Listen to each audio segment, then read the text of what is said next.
Po okúpaní sa v mori divadelníci vydali na cestu a tentokrát sa vydali na cestu do hôr, takže tu nás si ukazujeme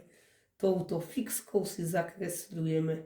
ako naši divadelníci išli takto cez hory, cez doly, cez lesy, až kým neprišli k tejto vyvieračke a tam sa stretli s našim kamarátom Vinckom a zažili spolu ďalšie dobrodružstvo. A tu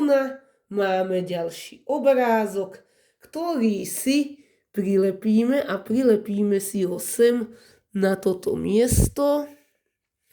To znamená, že už ďalší obrázok máme prilepený a zažili sme ďalšie dobrodružstvo s našimi potulnými divadelníkmi a keď sa s Vinckom rozlúčili, tak išli ďalej a čo tam zažili, tak to už sa dozvieme opäť na budúce.